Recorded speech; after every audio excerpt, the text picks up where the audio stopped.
Miren, la Constitución Política del Perú en el artículo 26 consagra algunos principios laborales que son importantes. Como por ejemplo, tenemos el artículo 26 de la Constitución que señala tres principios fundamentales. El principio de igualdad laboral. Sabemos que entre un empleador y un trabajador, ¿no?, va a existir desde el comienzo una desigualdad laboral, ¿no?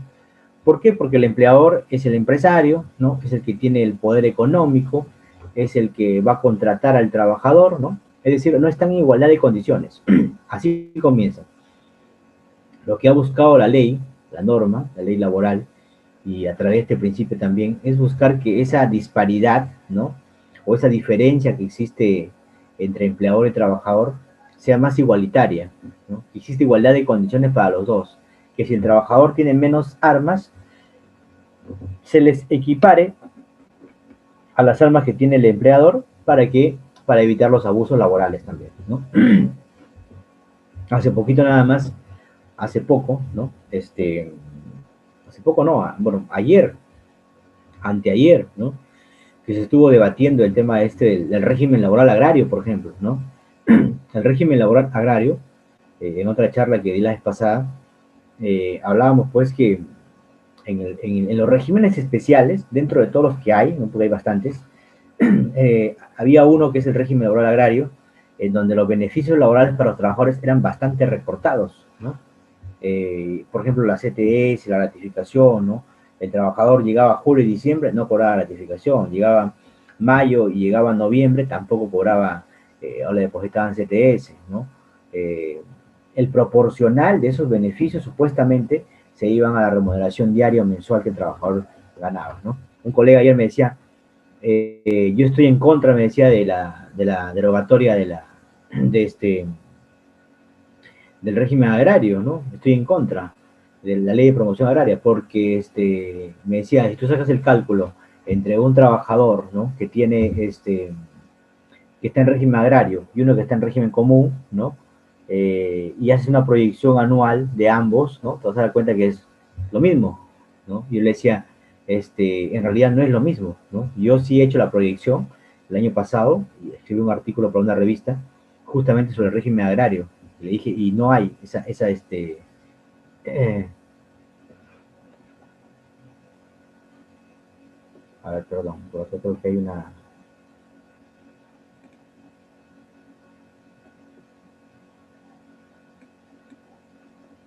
si hay alguna,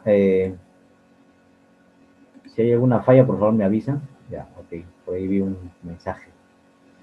Listo, o si no se escucha bien, también me avisan para poder cambiar de red, ¿ya?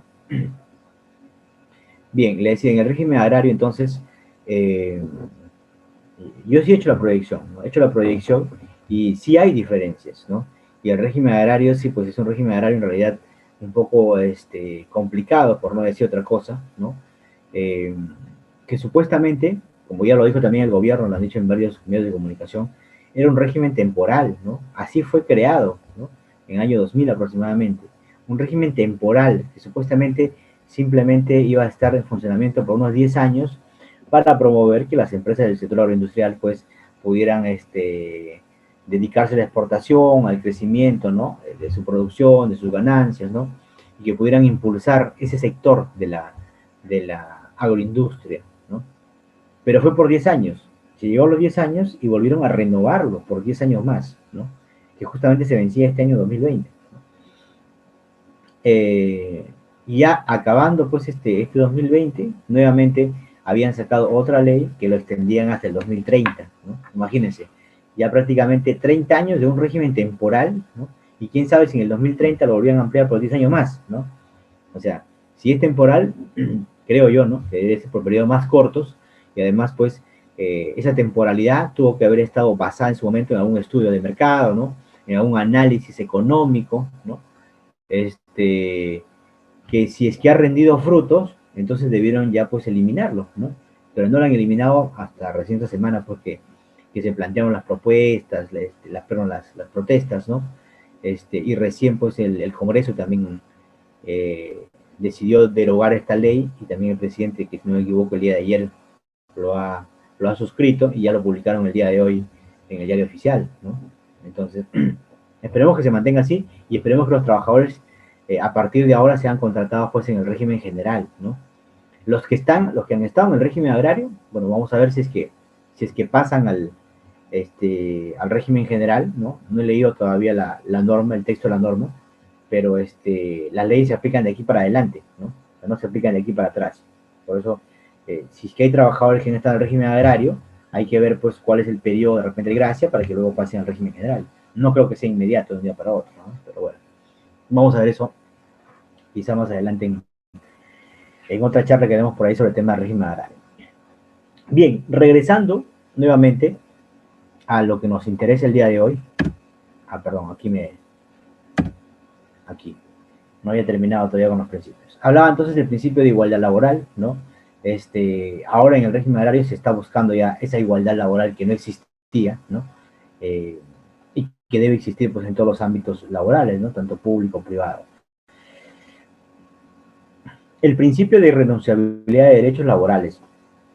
Esto se aplica bastante, y se dice que en el derecho laboral, ¿no? En el derecho laboral, la mayoría de los derechos son irrenunciables. O dicho de otra manera, son indisponibles.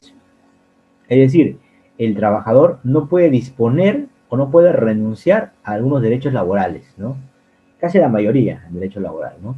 Por ejemplo, no puede renunciar y firmar un papel al empleador diciendo, ¿sabes qué? Renuncio a cobrar mi gratificación, por ejemplo, ¿no? O renuncio a los 30 días de vacaciones, no quiero gozar, quiero que me pague los 30 días, ¿no? Por ejemplo. En vacaciones, sabemos nosotros que un trabajador tiene, por ejemplo, 30 días al año, y solamente 15 días puede disponer y los otros días no puede disponerlo, ¿no?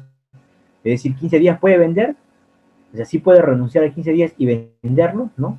Pero los otros 15 días no puede. Esos 15 días restantes son irrenunciables. Por más que el trabajador firme un documento y diga que ha renunciado, que se los compren todos, no se aplica esa renunciabilidad, porque no puede, ¿no? La norma le dice que no puede renunciar.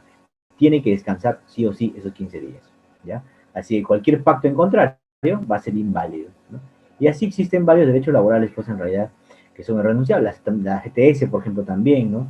No puede renunciar y decir al empleador, no quiero cobrar mi CTS, pues no, renuncio, quédatelo, no se puede, ¿no? Es inválido ese acuerdo.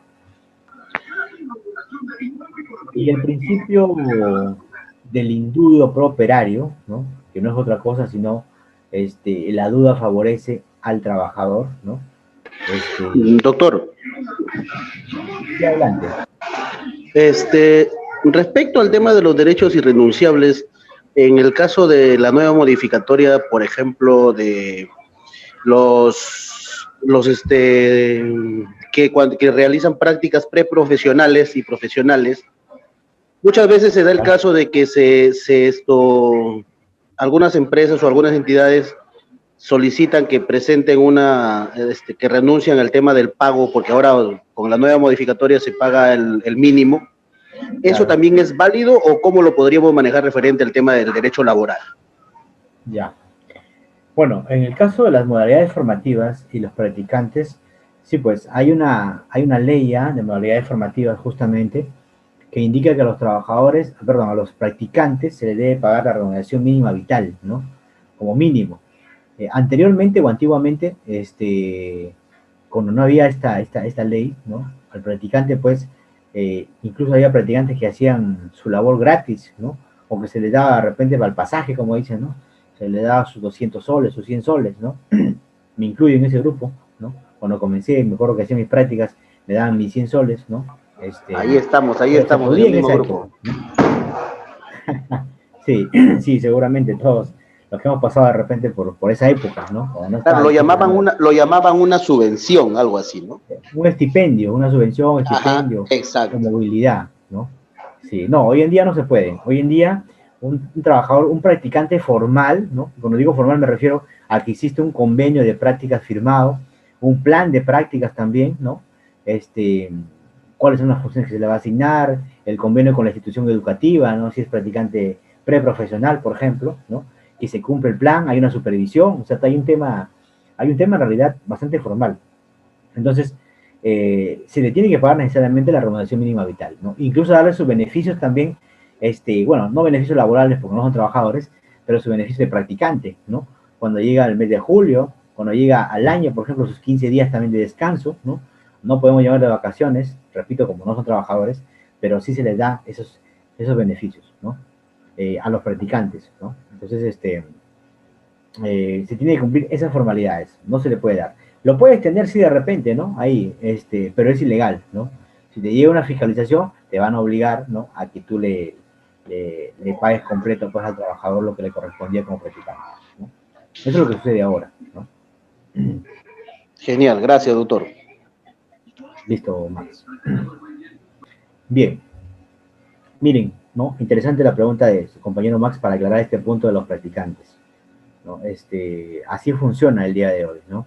Así que, bueno, yo imagino pues que muchas empresas sí tienen practicantes que les pagan todavía solamente el tema de la movilidad, ¿no? Sí los hay, ¿no? Y los practicantes también obviamente por el ánimo de aprender, más que de repente ganar el dinero, ¿no? Ganar un poco de experiencia en el campo, aceptan pues esta situación, ¿no? Y si no hay fiscalización, pues también, ¿no? O sea, ahí no pasó nada, ¿no? Si no les cayó fiscalización, se salvaron, ¿no? Para suerte de los empleadores, no hay gran cantidad de inspectores que puedan realizar esa labor de fiscalización de manera continua e inmediata, ¿no? La mayoría de inspecciones por tema de Sunafil se hacen a pedido de parte, ¿no? Hay tantas denuncias en Sunafil, ¿no?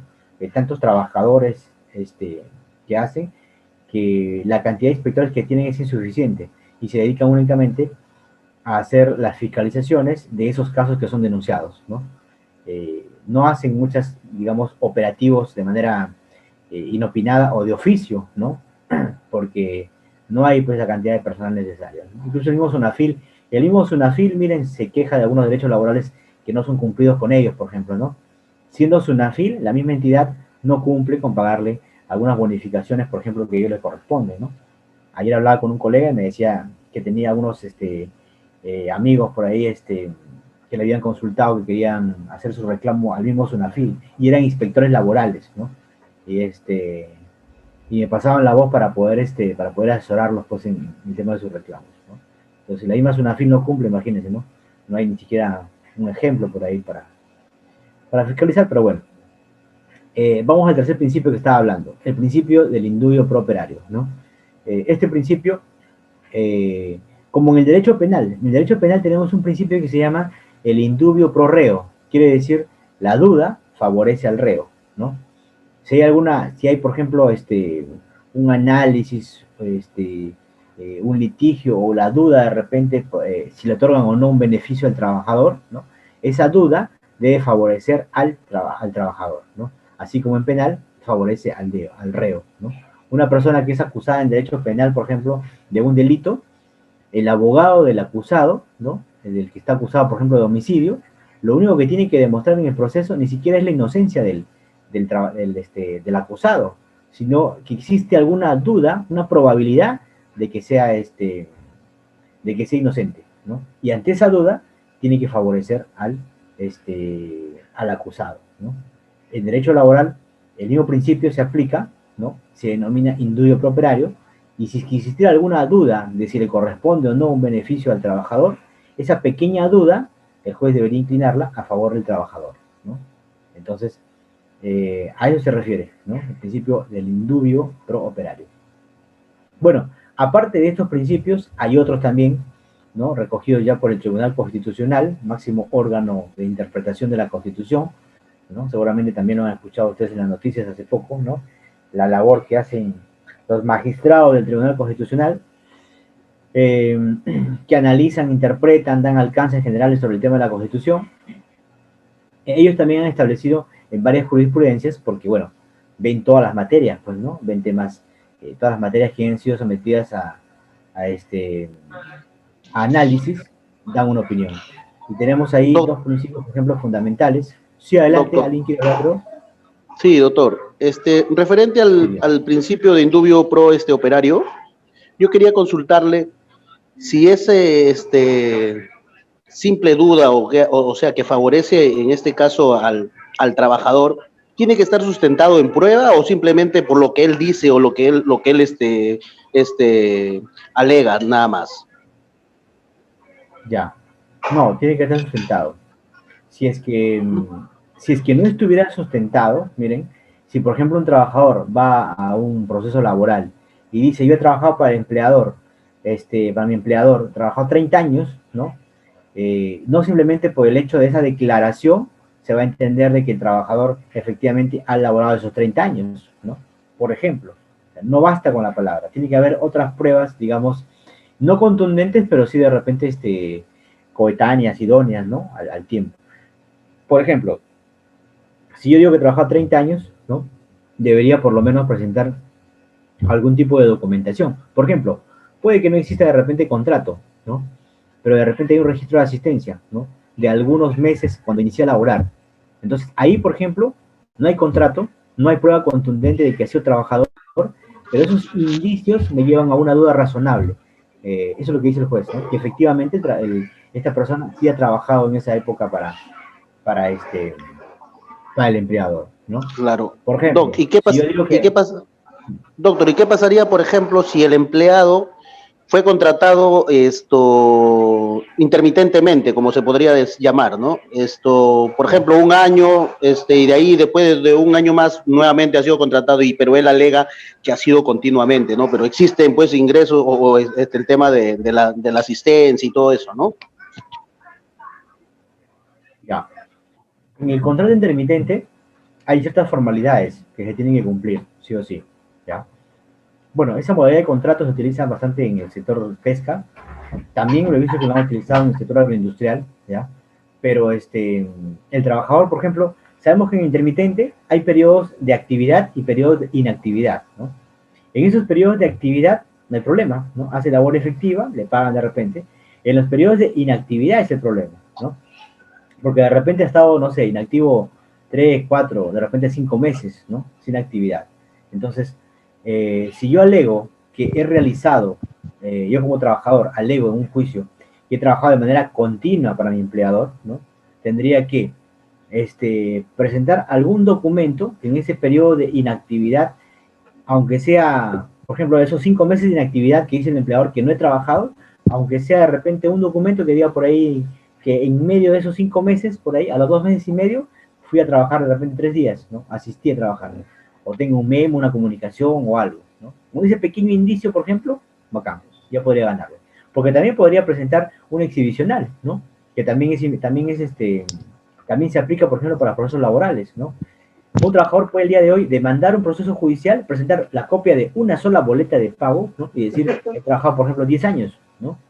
Y con esa boleta de pago podría, pues, tumbarse el empleador en un proceso laboral, ¿no? Y pedir las demás pruebas, ¿no? Que sean exhibicionales, todas las demás pruebas, ¿no? Exhibicionales de todos los contratos de trabajo, de todas las boletas, de las planillas, de las constancias de CTS, de depósito, ¿no? Toda esa documentación. Y miren, con una simple boleta de pago me podría ganar un juicio un trabajador. Y encima ni siquiera con un original, sino con una copia de la boleta de pago. A eso me refería, con esta famosa duda. ¿Ya? Excelente, doctor, gracias. Listo.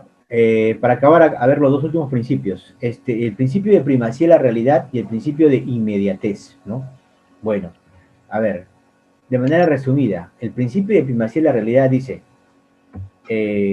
entre lo que existe en los documentos firmados y lo que yo puedo constatar en la realidad de los hechos, ¿no?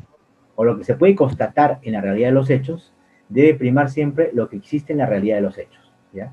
Y esa constatación la puede hacer tanto SUNAFIL como también la puede hacer el Poder Judicial, ¿no? Sabemos que asistir a SUNAFIL por una denuncia, ya sea por una, por ejemplo, desnaturalización de contrato, lo que estamos hablando el día de hoy, ¿no? Es opcional, ¿no? O sea, no es obligatorio que yo vaya primero a SUNAFIL a presentar mi denuncia y luego al Poder Judicial, ¿no?